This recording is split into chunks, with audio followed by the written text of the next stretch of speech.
અને હવે અર્થની વાતમાં વાત કરવી છે એક ઉદ્યોગપતિની. ભારતમાં જ્યારે સફળ ઉદ્યોગપતિઓની વાત થાય છે ને, ત્યારે મોટે ભાગે આપણે રિલાયન્સ, ટાટા કે અદાણીના જે પણ ચેરમેન કે મહત્વના વ્યક્તિઓ છે એમના નામ યાદ કરીએ છીએ.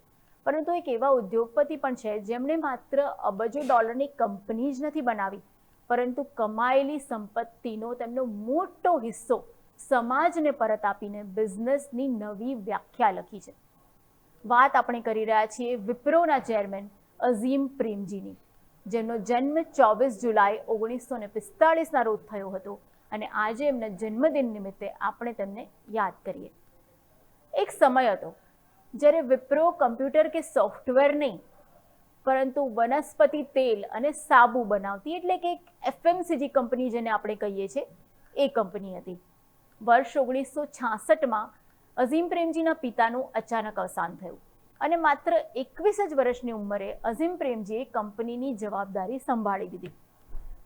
બધા લોકોએ એમની ક્ષમતા પર પણ સવાલ ઉઠાવ્યા, પરંતુ તેમણે કંપનીનો માર્ગ જ બદલી નાખ્યો.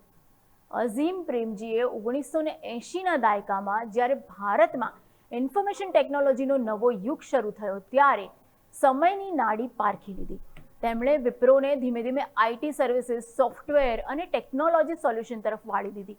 આજે વિપ્રો વિશ્વના 60થી વધુ દેશોમાં કાર્યરત છે અને લાખો કરોડો રૂપિયાની એની માર્કેટ વેલ્યુ છે અને ભારતની એક અગ્રણી આઈટી કંપનીઓમાં સ્થાન ધરાવે છે.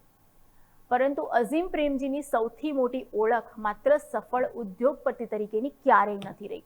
તેઓ ભારતના સૌથી મોટા દાતાઓમાં પણ સામેલ છે. તેમણે પોતાની સંપત્તિનો વિશાળ હિસ્સો અઝીમ પ્રેમજી ફાઉન્ડેશન મારફતે શિક્ષણ, સામાજિક વિકાસ એના માટે સમર્પિત કર્યો છે. ભારતમાં કોર્પોરેટ ફિલન્થ્રોફી એટલે કે દાન એની એક નવી દિશા આપનાર નામોમાં એમનું સ્થાન હંમેશા અગ્રેસર છે.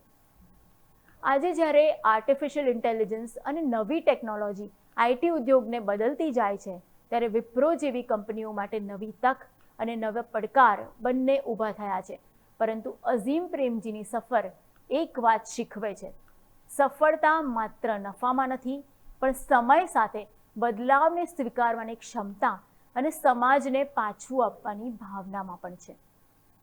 વનસ્પતિ તેલ બનાવતી કંપનીને વૈશ્વિક ટેકનોલોજી કંપનીમાં ફેરવવી અને સંપત્તિને સમાજની સંપત્તિ બનાવવી, આ જ છે અઝીમ પ્રેમજીની સૌથી મોટી બિઝનેસ લેગેસી.